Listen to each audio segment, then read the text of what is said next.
rules 1950 to 1990 we rushed to economic reform since 1991. And here are the objectives, overview of the chapter,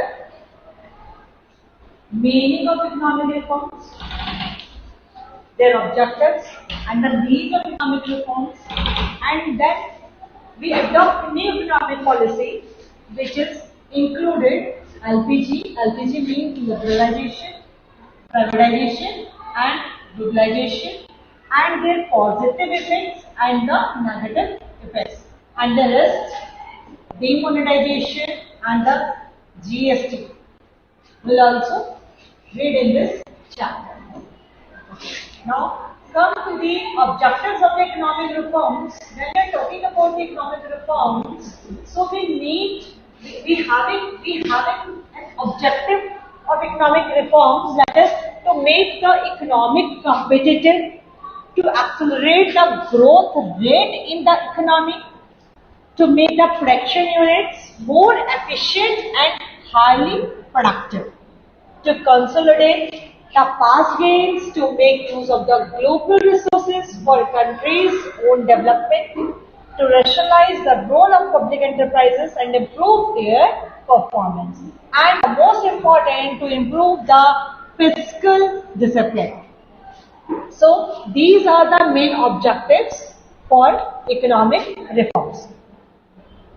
इन्हीं objectives को लेकर हम बात करते हैं नीड फॉर इकोनॉमिक रिफॉर्म्स की। तो यहाँ पर आप लोग क्या देखते हैं कि जो आपका फिस्कल डेफिसिट है वो काफी ज्यादा इंक्रीज हो गया है।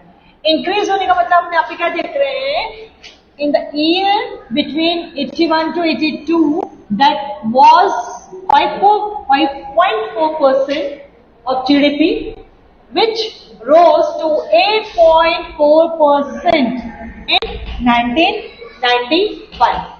So it means fiscal deficit where government borrowings to meet its excess expenditure over the receipt. ठीक है, मीन्स हमने क्या कहा कि क्या है ये फिस्कल डेफिसिट। फिस्कल डेफिसिट में हम लोग क्या देख रहे हैं कि हमारी क्या हो गई है, हमारी बोरोइंग्स बहुत ज्यादा हो गई है।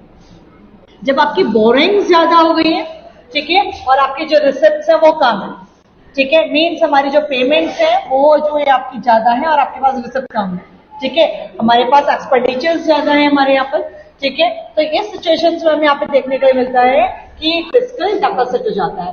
एंड क्या करना है हमें, to meet this deficit we had to go for heavy borrowing, thus our economy was caught in bankrupt. Fiscal deficit had become alarming, such that interest payment rate up as much 39% of the total revenue collection of the central government in 1990-91. ठीक है, तो इस तरह ये जो situation हमारे पास हो गई थी कि फिस्कल डेफिसिट आपका बहुत ज्यादा इंक्रीज हो गया है। तो अब हमें क्या करना है, हमें यहाँ पे इस तरह की पॉलिसीज रिफॉर्म लेकर आनी है, इस तरह की पॉलिसीज लेकर आनी है जिससे आपका फिजिकल डेफिसिट है वो आपका इक्वल हो जाए, ठीक है। Then BOP crisis, BOP crisis में भी सेम ये देखते हैं कि 1980-81 टाइम पीरियड में काफी ज्यादा यहाँ पे जो है डेफिसिट आपका इंक्रीज हो गया है। डेफिसिट जब इंक्रीज होगा तो डेफिनेटली बीओपी विल क्या हो जाएगा आपका, यहाँ पर आपका अनस्टेबल हो जाएगा, ठीक है। जब आपका बीओपी अनस्टेबल हो गया, it means we need to restore the BOP. तो बीओपी को रिस्टोर करने के लिए हमें क्या करना पड़ेगा, यहाँ पर हमें यहाँ पर एक फॉरेन एक्सचेंज आपके पास यहाँ पे इंक्रीज होना चाहिए, ठीक है। And the third point, failure of the public sectors, क्योंकि हम लोग क्या देख रहे हैं यहाँ पे, क्योंकि जो आपके पब्लिक सेक्टर रिलेटेड है, यहाँ पे हमें करप्शन रिलेटेड बहुत सारी चीजें इस तरह की दिखाई दे रही है कि पब्लिक गवर्नमेंट जो यहाँ पे जो गवर्नमेंट इंटरप्राइजेस है, जो गवर्नमेंट यहाँ पर जो ऑर्गेनाइजेशन है वो प्रॉपरली वर्क नहीं कर रही है, ठीक है। तो यहाँ पर हमें बहुत जरूरी था कि पब्लिक सेक्टर को यहाँ पर प्राइवेट सेक्टर में यहाँ पर जो है शिफ्ट करना। देन प्राइसेस जो है बहुत ज्यादा इंक्रीज हो गए थे from its general level. Rate of inflation आपको बहुत ज्यादा हमें यहाँ पे हाई देखने के लिए मिल रहा था, ठीक है। तो इसीलिए हम लोगों ने यहाँ पर लिख रहा है इकोनॉमिक रिफॉर्म, जिसको हमने कहा new economic policy, and that was announced in July 1991, ठीक है। तो यहाँ पे जब यहाँ पे जो मेन मेजर्स है वो क्या है, stabilisation measures, means to stable करना है, इम्बैलेंसेस जो है बीओपी की उसको मेंटेन करना है, ठीक है। जो आपके प्राइसेस बहुत ज्यादा इंक्रीजेस हो रहे हैं, इन्फ्लेशन इंक्रीज हो रहा है, हमें उसको यहाँ पर क्या है कंट्रोल करना है, ठीक है। And the second is structural reform measures.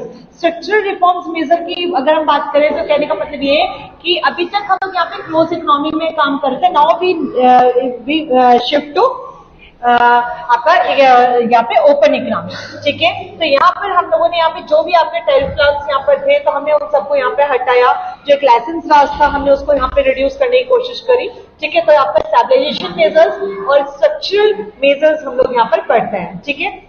Again सबको अभी डिसाइड करेंगे। तो क्या main features of the new economic policy, तो यहाँ पे हम यहाँ पे there are three heads, liberalisation, privatisation and the globalisation.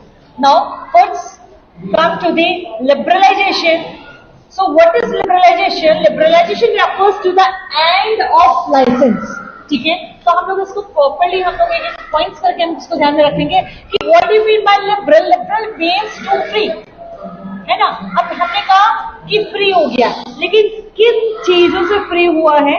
तो अगर हम फ्री की बात कर रहे हैं तो फ्री का मतलब यहाँ पर है कि यहाँ पे हमने क्या करा, टू एंड ऑफ लाइसेंस। हमने यहाँ पे लाइसेंस यहाँ पे हमने हटा दिया, quota and many more restrictions and controls which were put on trade. यहाँ पर जो भी चीजें पहले क्या था, कुछ बाउंडेशन थी, वो सारी बाउंडेशन हमने यहाँ पर हटाने की कोशिश करी है, ठीक है, by the medium of liberalisation. तो यहाँ पर क्या हुआ, it means giving greater freedom to economic agents to take their own decisions. It implies liberating the trade and industry from unwanted government controls. तो यहाँ पर कोशिश करी गई है कि यहाँ पे लिबरेट कर दिया हम लोगों ने, यहाँ पे लिबरल कर दिया है गवर्नमेंट की जो पॉलिसीज हैं, जो रिस्ट्रिक्शंस हैं, उसको हम लोगों ने यहाँ पे थोड़ा सा इजी वे बना दिया है for the foreign companies. Liberalisation measure की हम बात करते हैं तो there are 4 reforms, industrial sector reforms, financial sector reforms, tax reforms and external sector reforms.